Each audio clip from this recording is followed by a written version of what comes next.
పెరుగుదల దశలో ఉన్న రబీ వరిలో ప్రస్తుతం పురుగుల తాకిడి అధికంగా కనిపిస్తోంది. ముఖ్యంగా మొగి పురుగుల బెడద రైతుకు ఏటా సర్వసాధారణంగా మారింది. వీటి ఉధృతి వల్ల 10 నుంచి 30% దిగుబడికి నష్టం వాటిల్లే ప్రమాదం ఉంది. నివారణకు పురుగు మందులు పిచికారీ ఒకటే పరిష్కారం కాదు. సమగ్ర సస్యరక్షణ పద్ధతులను ఆచరించి తక్కువ ఖర్చుతో వీటిని సులభంగా అరికొట్టొచ్చని తెలియజేస్తున్నారు వరంగల్ ప్రాంతీయ వ్యవసాయ పరిశోధనా స్థానం శాస్త్రవేత్త శ్రవణ్ కుమార్.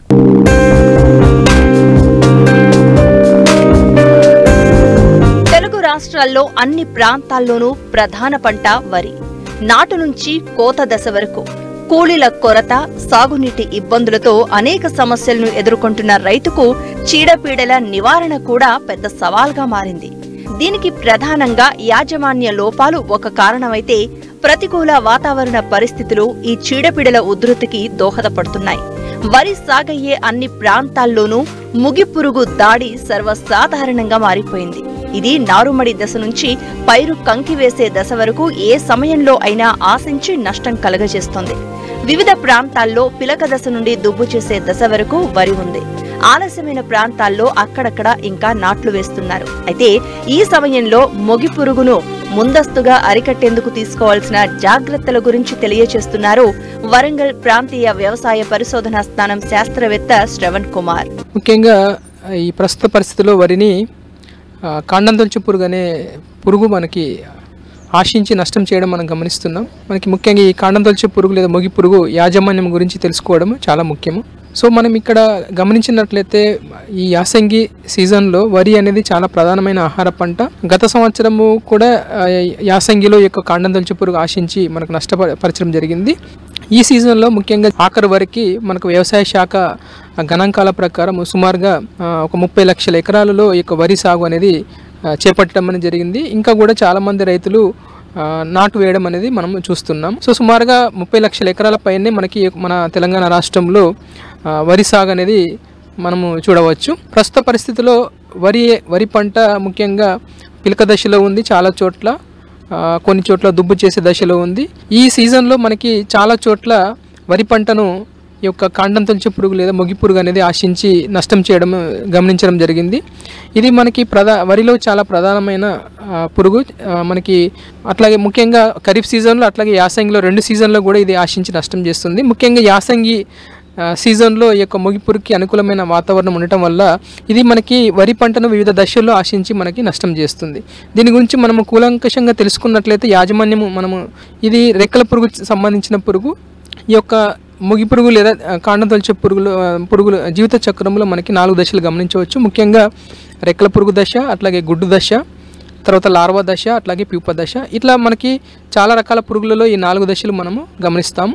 దీంట్లో మనకి ఈ కాండం తొలచు పురుగులో లార్వా దశ అనేది మనకి పంటకు నష్టం చేసే దశ. ఈ రెక్కల పురుగులు మనం గమనించినట్లయితే ఇవి మధ్యస్థంగా ఉంటాయి. ఎండు గోధుమ రంగులో కానీ పసుపు రంగులో కానీ ఉండి తల్లి రెక్కల పురుగులు అయితే ముందు రెక్కలపై మనకి మచ్చలు గమనించవచ్చు. ఈ యొక్క తల్లి రెక్కల పురుగులు అనుకూల వాతావరణ పరిస్థితులలో మనకి మొక్క నారులో అయితే అది ఆకుల చివర్లో అట్లాగే ఆకుల మీద మనకి గుంపులుగా గుడ్లు పెడుతుంది. ఈ గుంపులుగా గుడ్లు పెట్టిన వాటి మీద గోధుమ రంగు వెంట్రుకలతో కప్పివేసి అది మనకి ఒక్కొక్క తల్లి రెక్కల పురుగు 2-3 చోట్ల మనకి యొక్క గుడ్లను పెట్టడం జరుగుతుంది. ఈ గుడ్ల నుంచి మనకి సుమారుగా వారం 10 రోజులలో ఈ యొక్క లార్వా పురుగులు బయటికి రావడం జరుగుతుంది. ఆ వచ్చిన లార్వా పురుగులు మనకి పంటకు నష్టం చేయడం మనము చూడవచ్చు. ఈ లార్వా అనేది గుడ్ల నుంచి బయటికి వచ్చిన తర్వాత కనుపుల దగ్గర నుంచి లోపలికి వెళ్ళిపోయి కాండాన్ని కొరికి వేయడం వల్ల మనకి మొవ్వు అనేది చనిపోవడం జరుగుతుంది. మధ్యలో ఉండే కాండం చనిపోతుంది. దాన్ని మొవ్వు చనిపోవడం అనేది అని పిలుస్తారు. ముఖ్యంగా ఆ మొవ్వు అనేది ముందు పసుపు రంగులోకి మారిపోతుంది, తర్వాత ఎండిపోతుంది. దీన్ని పీకినట్లయితే మనకి సులువుగా చేతిలోకి రావడం జరుగుతుంది. యాసంగి వరిలో అధికంగా ఆశించే మొగి పురుగు పూత దశలో కనుక ఆశించినట్లయితే తెల్ల కంకులు ఏర్పడే అవకాశం ఉంది. దీనిని గుర్తించిన వెంటనే నివారించకపోతే తీవ్రంగా నష్టపోయే ప్రమాదం ఉంది. దీని నివారణకు ఎలాంటి రసాయన మందులు పిచికారీ చేసి అరికట్టాలో ఇప్పుడు చూద్దాం. అట్లాగే అంకురం ఏర్పడే దశలో ముఖ్యంగా పూత దశలో ఆశించినట్లయితే తెల్ల కంకులు ఏర్పడడం అనేది మనం గమనించవచ్చు. ఈ కంకులలో ఏంటంటే గింజలు ఏ ఒక్క గింజలో కూడా గింజ ఏర్పడడం జరగదు. మొత్తం అన్ని కూడా కంకిలోని అన్ని గింజలు కూడా తాలు గింజలుగా మారుతాయి. దీన్ని తెల్ల కంకులని పిలవడం జరుగుతుంది.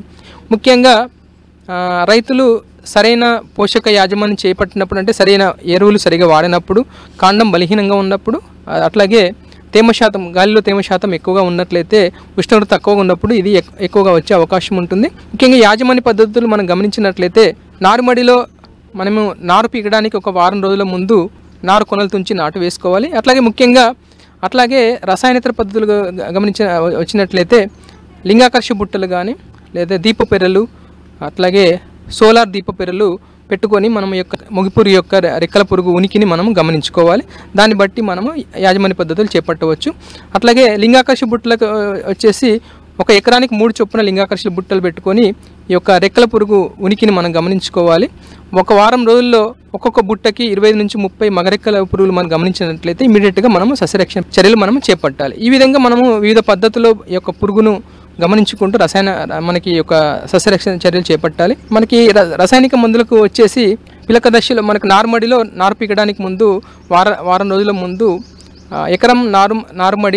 ఎకరానికి సరిపోయే నారుమడిలో ఒక 800 గ్రాముల కార్బోఫ్యూరాన్ 3G గుళికలు కానీ, ఒక 600 గ్రాముల ఫిప్రోనిల్ గుళికలు కానీ నారుమడిలో చల్లుకోవాలి. అట్లాగే నాటు వేసిన 15 రోజులకి రకరకాల గుళికలు మనకి అందుబాటులో ఉన్నాయి. ముఖ్యంగా వాటిలో కార్బోఫ్యూరాన్ 3G గుళికలు ఎకరానికి 10 కిలోలు కానీ, అట్లాగే కార్టాప్ హైడ్రోక్లోరైడ్ గుళికలు ఎకరానికి 8 కిలోలు కానీ, క్లోరంటా నిలిప్రోల్ గుళికలు ఎకరానికి 4 కిలోల చొప్పున బురద పదంలో మనం పొలంలో చల్లుకోవాలి. అట్లాగే అప్పటికి కూడా మనకి ఈ యొక్క పురుగు మనకి కంట్రోల్ కాకపోతే ముఖ్యంగా కార్టాప్ హైడ్రోక్లోరైడ్ మందు 2 గ్రాముల లీటర్ నీటికి లేదా క్లోరంటా నిలిప్రోల్ మందు 0.3 మిల్లీలీటర్లు లీటర్ నీటికి లేదా ఎకరానికి 60 మిల్లీలీటర్ కానీ, లేదా మనకి కొత్తగా అందుబాటులోకి వచ్చిన మందుల్లో టెట్రా నిలిప్రోల్ మందు ఎకరానికి 100 మిల్లీలీటర్లు లేదా సైక్లోసిరమ్ అనే మన కొత్త మందు మార్కెట్లోకి వచ్చింది. ఇది ఒక 120 ml ఎకరానికి చొప్పున మనము మార్చి యొక్క రసాయనిక మందులు పిచికారి చేసుకోవాలి. అట్లాగే పిలక దశలో వచ్చిన మొగిపురుగు మనం సరిగ్గా కంట్రోల్ చేయలేకపోతే అంకురం ఏర్పడే దశలో ఇంతకుముందు చెప్పిన మందులు ముఖ్యంగా ఐసోసిక్లోసిరమ్ కానీ లేదా టెట్రా నిలిప్రోల్ కానీ, కార్టాప్ హైడ్రోక్లోరైడ్ కానీ, క్లోరంటా నిలిప్రోల్ అనే మందులను మనము నిర్దేశించిన మోతాదులో పిచికారి చేసుకున్నట్లయితే ఈ యొక్క మొగిపురుగును మనం సమర్థవంతంగా అరికట్టవచ్చు. ముఖ్యంగా వీటితో పాటు బయో కంట్రోల్ మెథడ్స్లో ముఖ్యంగా ట్రైకోగ్రామా గుడ్లను ఎకరానికి 20,000 చొప్పున వాడుకోవచ్చు.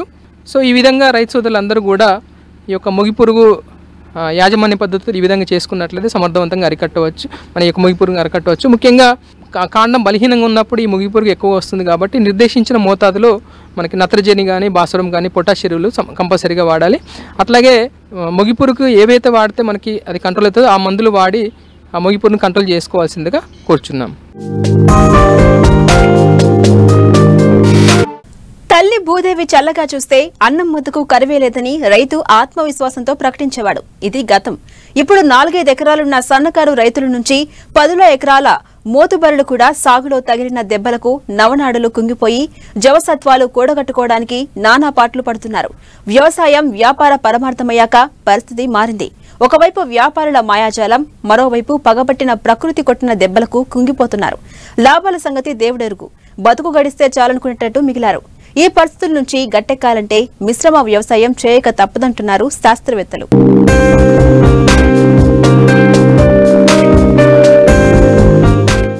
మన్ను నుంచి అన్నం తీసిన చేతులు మట్టి పనులు చేయడానికి వలసబాట పడుతున్నాయి. వ్యవసాయ రంగాన్ని ఎక్కి ఏలుతున్న ఆధునికత ధాటికి సాగు నిలువునా కూలిన ఇల్లయింది. వ్యవసాయం ప్రధాన అనుబంధ రంగాల మేలు కలయికగా కలిసి నడిచిన నాడు కూడుకు గుడ్డకు లోటన్నది కానరాలేదు. మార్కెట్ లక్ష్యంగా సాగు మొదలుపెట్టిన నాటి నుంచే రైతులకు కష్టాలు మొదలయ్యాయి. ఒకప్పుడు రైతులందరూ పంటలతో పాటు పాడి పశువులు, గొర్రెలు, మేకలు, కోళ్లు పెంపకం చేపట్టి ఖచ్చితమైన ఆదాయాన్ని పొందేవారు. అయితే వివిధ కారణాల దృష్ట్యా పశు సంపద లేని వ్యవసాయాన్ని రైతులు చేపడుతున్నారు. అంతేకాకుండా ఒకే పంటను సాగు చేస్తూ నష్టపోతున్నారు. ప్రస్తుతం వాతావరణ పరిస్థితులు మారాయి. వర్షం అనుకున్న సమయానికి కావలసినంత కురవడం లేదు. కమతాలు కూడా చిన్న చిన్నవిగా అయిపోయి ఆశించిన స్థాయిలో ఆహార భద్రత, ఆదాయం లభించడం లేదు. వ్యవసాయాన్ని శాస్త్రీయబద్ధంగా చేపడుతూ క్షేత్ర వనరులను సమర్థవంతంగా వినియోగించుకోవడం అత్యంత అవసరం. మిశ్రమ వ్యవసాయం అంటే పంటల సాగుతో పాటు పాడి పశువులను పెంచుకోవడము, కోళ్లను పెంచుకోవడం, గొర్రెలను, మేకలను ఈ పంటలతో పాటు కలిపి సాగు చేసుకునే విధానాన్ని మనం మిశ్రమ వ్యవసాయము అంటాం. ప్రస్తుతం మనం రైతులు సాగు చేసుకుంటున్న ఏక పంట విధానాన్ని మనం గమనించినట్లయితే రైతులందరూ వరి పంట, మొక్కజొన్న, పత్తి, కందులు ఈ పంటలను మన రాష్ట్రంలో ఎక్కువగా సాగు చేసుకుంటున్నారు. ఈ పంటలలో వచ్చే ఆదాయాన్ని కనుక మనం గమనించినట్లయితే ఏ రైతుకు కూడా హెక్టార్కు 75,000 రూపాయలు మించి ఆదాయం రావట్లేదు. కాబట్టి ఆదాయాన్ని రెట్టింపు చేయాలి అంటే పంటల విధానంతో పాటు మిశ్రమ వ్యవసాయాన్ని అందుబాటులోకి తెచ్చి రైతులకు అందించాల్సిన అవసరం ఉంది. ఈ మిశ్రమ వ్యవసాయంలో చిన్న సన్నకారు రైతులు, నీటి వసతి కలిగి ఉన్న ఏ రైతైనా సరే 2 గేదెలు పెంచుకున్న రైతుకు సంవత్సరానికి 80 నుంచి 90,000 రూపాయల నికర ఆదాయం వస్తుంది. అదేవిధంగా 10 గొర్రెలను పెంచుకున్న రైతుకు సంవత్సరానికి 60 నుంచి 70,000 రూపాయల నికర ఆదాయం వస్తుంది. 200 కోళ్ళు పెంచుకున్న రైతుకు సంవత్సరానికి 2 బ్యాచ్లు మనము పెంచుకోవచ్చు. బ్యాచ్కి 20,000 చొప్పున 40,000 రూపాయలు ఆదాయం వస్తుంది. రైతుకు సంవత్సరానికి 2.5 లక్షల నికర ఆదాయం లభిస్తుంది. కాబట్టి ఈ ఆదాయము ఏ రకంగా ఏక పంట కాలం ఆదాయంతో పోల్చుకున్నా 3 రెట్లు 4 రెట్లు ఎక్కువ. ఏ రైతు అయితే సంవత్సరం పొడవునా కుటుంబ సభ్యులందరూ పని చేయగలుగుతారో ఆ కుటుంబంలో ఆదాయం పెరుగుతుంది. కాబట్టి ఈ మిశ్రమ వ్యవసాయం చేపట్టిన రైతులందరికీ కూడా పని దినాలు పెరగడం ద్వారా ఆదాయం పెరుగుతుంది. మారుతున్న కాలానుగుణంగా వ్యవసాయం అనుబంధ రంగాలను ఎన్నుకుని కలగలుపుగా వ్యవసాయం చేపట్టాలి. ఇందులో ఒక వ్యవస్థ నుండి లభించే ఉత్పత్తులు, వ్యర్థాలు మరో వ్యవస్థకు వనరులుగా మారి పెట్టుబడులుగా ఉపయోగపడతాయి. అంతేకాకుండా ఒకటి కాకపోయినా ఒకదాంట్లోనైనా మంచి ఆదాయం పొందే అవకాశముంటుంది. మిశ్రమ వ్యవసాయం చేస్తున్న రైతు పాడి పశువుల ద్వారా కానీ, గొర్రెల ద్వారా కానీ, కోళ్ళ ద్వారా కానీ పెంట వస్తుంది. వీటిని రైతులు తిరిగి పొలానికి వేయడం ద్వారా నేలను సారవంతం చేసుకునే అవకాశం ఉంది. ఈ పట్టణాలకు దగ్గరగా ఉన్న రైతులందరూ కూడా కూరగాయల సాగు, పండ్ల సాగు, మాంసము, పాలు వీటన్నిటిని ఉత్పత్తి చేసి ఉత్పత్తులన్నింటినీ కూడా నేరుగా పట్టణాలలో స్వయంగా మార్కెటింగ్ చేసుకోవడం ద్వారా ఎక్కువ ఆదాయాన్ని పొందే అవకాశం ఉంది. ఈ మిశ్రమ వ్యవసాయాన్ని ఒక క్రమ పద్ధతిలో క్రమశిక్షణగా చేపట్టిన ఏ రైతుకైనా సరే మొదటగా 1-2 సంవత్సరాలు ఆదాయము అంత ఎక్కువ రాకపోయినప్పటికీ కూడా 5 సంవత్సరాల తర్వాత నికర ఆదాయం వచ్చే అవకాశం ఉంది. ఈ ఆదాయము ఈరోజు ప్రభుత్వ ఉద్యోగం చేసే క్లాస్ 4 ఎంప్లాయీ 20,000 రూపాయలు నెలకు సంపాదిస్తున్నాడంటే రైతు కూడా అందుకు తగ్గకుండా తన ఇంటి దగ్గరనే పని చేసుకుంటూ తనకిష్టమైన పని చేసుకుంటూ 20,000 నుంచి 30,000 రూపాయలు నెలకు నికర ఆదాయం సంపాదించుకునే ఏకైక మార్గము ఈ మిశ్రమ వ్యవసాయం చేపట్టడం. వ్యవసాయ వ్యర్థాల వినియోగంతో సాగు ఖర్చు తగ్గుతుంది. పశుగ్రాసాల కొరత ఉండదు. పశు పోషణ ఆరోగ్యవంతంగా ఉంటుంది. చిన్న సన్నకారు రైతులకు నిరంతర ఉపాధి, స్థిరమైన ఆదాయం లభిస్తుంది. భూసార పర్యావరణ పరిరక్షణతో పాటు పెరుగుతున్న జనాభాకు ఆహార భద్రత లభిస్తుంది. వేసవి వచ్చిందంటే చాలు కూరగాయల ధరలు మండిపోతాయి. ముఖ్యంగా తీగజాతి కూరగాయలైన బీర, సొర, దొండ, కాకర, దోస పంటలకు డిమాండ్ ఎక్కువ. నీటి వసతి ఉన్న రైతులు అధికంగా బీరను సాగు చేస్తూ ఉంటారు. అయితే పెరుగుతున్న ఉష్ణోగ్రతలకు మొక్కలు సరిగ్గా ఎదగకపోవడం, ఇటు చీడపీడలు అధికంగా ఆశించి దిగుబడులు తగ్గే అవకాశం ఉంది. కాబట్టి ఆయా ప్రాంతాలకు అనువైన రకాలను ఎన్నుకుని మేలైన యాజమాన్య పద్ధతులు పాటించినట్లయితే నాణ్యమైన అధిక దిగుబడులు పొందొచ్చని తెలియజేస్తున్నారు బెల్లంపల్లి కృషి విజ్ఞాన కేంద్రం శాస్త్రవేత్త శివకృష్ణ.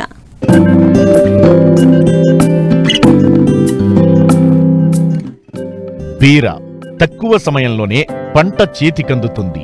పందిరి విధానంలో మేలైన యాజమాన్య పద్ధతులు పాటిస్తే అధిక దిగుబడులు పొందవచ్చు. నాటిన 3 వారాలకే కాతకు రావడం బీర పంట ప్రత్యేకత. సులభంగా తెంపి మార్కెట్కు తరలించవచ్చు. ఎక్కువ మంది కూలీల అవసరం కూడా ఉండదు. ఒకే వ్యక్తి ఒక రోజులో క్వింటాలు వరకు బీరకాయలను తెంపగలుగుతారు. అదే ఇతర పంటలైతే 3-4 కూలీలు అవసరమవుతారు. ధర బాగా పలికితే బీర సాగులో వచ్చిన లాభాలు ఏ పంటలో కూడా రావు. వినియోగదారులు కూడా ప్రస్తుతం అందుబాటులో ఉన్న హైబ్రిడ్ విత్తనాలతో ఉత్పత్తయ్యే బీరకాయలపై ఎక్కువ ఆసక్తి కనబరుస్తున్నారు. కాబట్టి వేసవిలో బీరను సాగు చేసినా చేయబోతున్న రైతులంతా మేలైన యాజమాన్య పద్ధతులు పాటించినట్లయితే నాణ్యమైన అధిక దిగుబడులను పొందేందుకు వీలుంటుంది. వేసవి బీర సాగులో ఎలాంటి మెళకువలు పాటించాలో రైతులకు తెలియజేస్తున్నారు మంచిర్యాల జిల్లా బెల్లంపల్లి కృషి విజ్ఞాన కేంద్రం కోఆర్డినేటర్ శివకృష్ణ. మనం ప్రస్తుతం చూసుకున్నట్లయితే బీర సాగు, అలాగే బీరలో తీసుకోవాల్సిన జాగ్రత్తలు, వాటి గురించి మనము తెలుసుకుందాము. అందులో ముఖ్యంగా పందిరి కూరగాయల సాగు మన రాష్ట్రంలో విరివిగా రైతులు సాగు చేస్తూ ఉంటారు. ముఖ్యంగా పందిర్లో గుమ్మడి కానివ్వండి, బీర, కాకర ఇలాంటి తీగజాతి కూరగాయలు ఎక్కువగా పందిర్ల కింద రైతులు సాగు చేస్తూ వస్తారు. అందులో ముఖ్యంగా మనం బీర సాగును చూసుకున్నట్లయితే బీర మనకు అన్ని నేలల్లో అనుకూలమైనది. క్షార నేలల్లో బీర సాగు అనుకూలంగా ఉండదు. ఇసుక నేలలు కానివ్వండి, తేలికపాటి నేలలు కానివ్వండి, వీటి నేలల్లో మనకు బీర సాగు చేసుకోవడానికి అనుకూలము. ముఖ్యంగా బీరలో మనము చూసుకున్నట్లయితే సంకర్ జాతి రకాలు, హైబ్రిడ్ రకాలు, అలాగే సూటి రకాలు కూడా మనకు అందుబాటులో ఉన్నాయి. మనకు సంకర్ జాతి రకాలు NS3 కానివ్వండి, NS40 కానివ్వండి, సురేఖ ఇలాంటి రకాలు మనకు ఉన్నాయి. అలాగే మనకు సూట్ రకాలు జగిత్యాల లాంగ్, జైపూర్ లాంగ్ ఇలాంటివి వేసవికి చాలా అనుకూలమైనవి.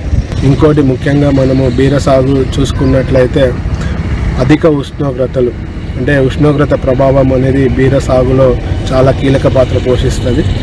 ముఖ్యంగా ప్రొద్దుట అంటే ఉదయపు ఉష్ణోగ్రతలు 18 డిగ్రీల సెల్సియస్ కన్నా తక్కువగా ఉన్నప్పుడు పూత అలాగే పిందెలు రాలిపోయే ఆస్కారం ఉన్నది, దిగుబడి మీద ప్రభావం చూపే అవకాశం ఉన్నది. అలాగే మనకు ఒకవేళ ఉష్ణోగ్రతలు 36 డిగ్రీల సెల్సియస్ కన్నా ఎక్కువగా ఉంటే కూడా అప్పుడు మనకు ఆడపుష్పాలు తగ్గిపోయి మగ పుష్పాలు ఎక్కువగా రావడం వల్ల అది కూడా దిగుబడి మీద ప్రభావం చూపే అవకాశం ఉన్నది. కాబట్టి రైతులు ఎండాకాలం అంటే ముఖ్యంగా రబీ సీజన్లో పందిర్ల కింద, హరిత పందిర్ల కింద సాగు చేసుకోవడం ద్వారా మనకు మామూలు సాగు కన్నా ఈ హరిత పందిర్ల కింద సాగు చేయడం ద్వారా ఎక్కువగా దిగుబడి వచ్చే ఆస్కారం ఎక్కువగా ఉన్నది.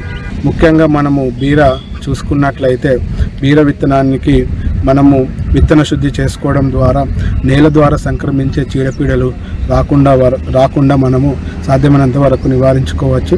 ముఖ్యంగా 3 గ్రాముల థైరం, దాని తర్వాత 5 గ్రాముల ఇమిడాక్లోప్రిడ్ ఇలాంటి మందును ఒకదాని తర్వాత ఒకసారి విత్తన శుద్ధి చేసుకోవాలి.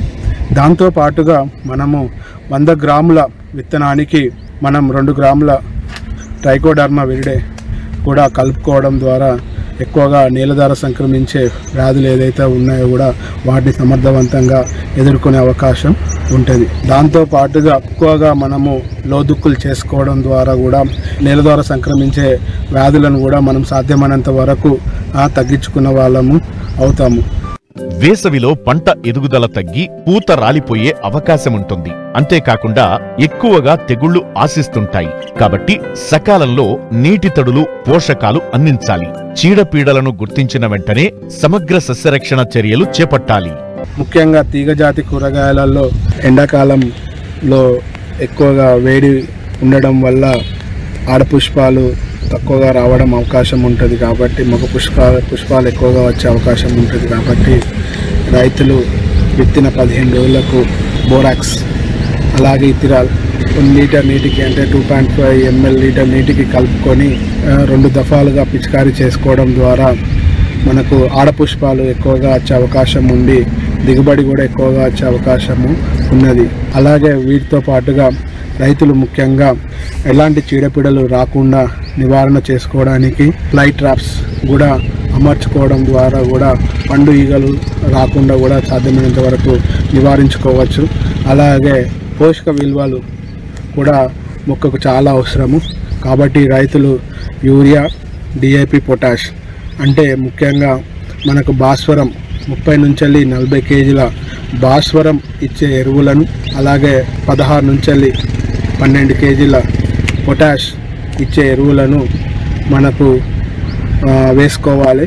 అలాగే యూరియాకి వచ్చినట్టయితే 32 నుంచి 40 కేజీల మన నత్రజని ఇచ్చే ఎరువును మనకు 2 దఫాలుగా అంటే సమపాలల్లో ముఖ్యంగా మనకు 20 రోజులకు అంటే 20 నుంచి 25 రోజులకు ఒకసారి, అలాగే పూత పిందె వచ్చే సమయంలో 2వ దఫాగా వేసుకోవడం ద్వారా మనకు సరైన సమయంలో మొక్కకు పోషకాలన్నీ అంది ఆశించిన స్థాయిలో మనకు దిగుబడి వచ్చే అవకాశం ఉంటుంది.